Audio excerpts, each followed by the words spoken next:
y'all niggas better watch the fuck out. That's all I'm gonna fucking say. They play it, I ain't playing with y'all niggas. I'm coming with everybody shit. Just want y'all to know in the right way. Yes, in the name of God. Olodumare specifically, nigga. Like, y'all stop playing with me. Like, that's the shit, like, can you actually be a taker for the right shit? Like, you know what I'm saying? I've been real humble for no reason. But nah, I ain't gonna say that. It wasn't for no reason. It was for my soul. It was for me to learn. It was for me to tighten the fuck up. But now I can be real brash about the right shit. Because I know, like, it ain't you. I'm 30, gonna be 32 in a month. Like, it's definitely about a check now because it's about the right things now.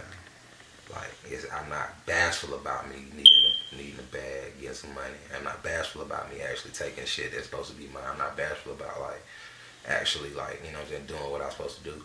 But I had to sit down in this period of, 6, 7, 8 years to figure out, like, why the fuck I was doing it and if I was actually doing it for the right reason. That's why I crashed out.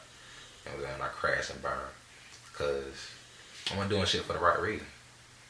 Like, I was saying it was for the right reasons, but those reasons was for flesh. It was for me. It wasn't for anything that was substantial. Like, I had to separate myself from my emotions and what I wanted, and out of love to really identify what love was, and me healing the child in me, the one that needed support and stability and consistency and commitment and all that shit I wasn't getting. And now I realize, like, okay, shit, I got a little one who at the end of the day did not ask for my fucked up ass, you know what I'm saying? Like, didn't ask for my problems. And I know that, I identify with that. I wrote a whole book about that. So it was like, I had a real look in the mirror moment for the past couple of years where it was like, okay, nigga, what is you gonna do and how is you gonna do it? So it's like now, it ain't really shit else to talk about. Now we just doing it because I had to recommit to being with my child. I had to recommit to having her at the root and center of how I build everything. Because that is the one, she's the one person outside of, I have commitments traditionally to my family, which I'll talk about. I got commitment on both sides, the Nigerian and the Cameroonian side. But outside of that, like, I brought her into this world, so she is my responsibility. So I had to detach from, the conditioning, the African conditioning that says, I'm somebody's son, and the American conditioning that had me as somebody's man or partner, you know what I'm saying? And had to identify with what, I knew for myself that, this is my only child, but the reality of it is, like, I don't need to play with what it means to be a father. Like, I've been a daddy my whole life, you know what I'm saying? I've been to raise my brother. Like, I got, young people around me, with my friends, like, I'm the nigga people go to. So at the end of the day, it was like, okay, how can I, tap into what I know I am and how I'm supposed to move and realize, like, if I'm not doing this shit in the right way, ain't nothing gonna work. And that's why I knew, like, okay, I gotta come sit down.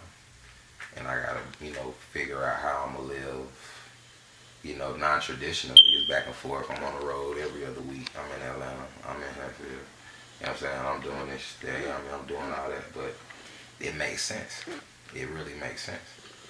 Or it's made sense. It's made sense for me because I've had to maintain the connection with my child while still detaching from the trauma of having to deal with her mother on a day-to-day basis. You know what I'm saying? Having to pull up to the house all the time. Having to goddamn deal with a lot of the things, the boundaries that I had set. So it was almost like I had to give myself the time and the space to actually see if I could really sit here and do this. And I think that's the part that hurt the most because that's something I couldn't articulate to people that felt like I was just dipping or I was leaving or I was going. You know what I'm saying? Or I was just running or dipping. It's like, no.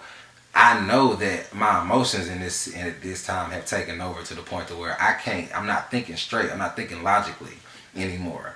I have to detach from this situation before I actually destroy it completely, unintentionally. And that's something that I knew. So that's where, like, even now I be preaching about self-awareness and radical, like, you know what I'm saying, awareness with people. Is like, you got to see yourself and know yourself to trust yourself. So even while I was fucking up and breaking down back then, you know what I'm saying, when I was with my baby mama, like, I had to actually sit with the fact that, okay, nigga, there are things that you actually do know. So it's like, you gonna fuck, if you know you gonna fuck up, if you know you can't trust yourself in this situation, then leave, exit it. Like, you don't have to, you don't gotta really talk about nothing. And that's the part, and it was hard because it was like I was doing so much talking, but on my end, the inaction was almost like, it was paralyzing because it's like, nigga, now I'm just a talking ass nigga. Now I don't do shit but just talk. You know what I'm saying? Now the respect is leaving, and now it's just like I'm looking at myself like, nigga, well, what do you do? What can you do for yourself? So it's like, you know, the hurt was the fact that, yeah, in that moment I just ran. I seemingly ran, but it was like, it was intentional. I had to get the fuck out of Dodge. You know what I'm saying? So I could get to a place where I could remind myself of who I am. And that was me going home. That was me going back to Riverdale. That was me going to my mama's house. And, you know, I can't act like, I can't be ashamed of that, nigga. Like, I'm thankful that's the one place I could go. I didn't have spaces with friends I could go to. My folks, my niggas married. You know what I'm saying? Folks got, everybody got situations. And I've had that period of my life where I've been that friend, where I slept on couches, where I had to borrow money, where I'm, you know what I'm saying? Like, and to be, I even wrote articles about this shit, bro. On Blavity, I was like, I'm the broke friend. I ain't wrote an article about that shit years ago, bro. Like, where I'm talking about the fact that, like, I got niggas who got, you know, we all went to school, college educated, but it's like I've made choices intentionally to kind of go without so I can have more freedom on the back end to do my thing and what I wanted to do. But at the end of the day, it's like at 23, that's not some shit you really articulate when you broke. Nigga, it's like, nigga, you broke. So I had to find a way creatively, even in school, different things to like justify what I was doing. And I always had a vision for it. But at the end of the day, it was always rooted in like you being a better person. And you just being a good person. And becoming a better person in whatever it is that you're doing. Because I felt like love was always in my life. That was never an issue. Like, me not having money didn't dictate me not having happiness. So that's the difference. You know what I'm saying? It's like, I want to show niggas that shit. Like, nigga, you can be happy and broke. Like, and I mean not broke in the literal sense, but like broken, no. Like, without actual money. You know what I'm saying? Like, you can be very happy. And I think that's part of my culture, you know, being raised, you know, by strong Cameroonian, you know, women, African women, they're like, yeah, they showed me real love. I was gifted enough to actually understand what it means to, like, be happy, bro. Like, if I ain't happiness,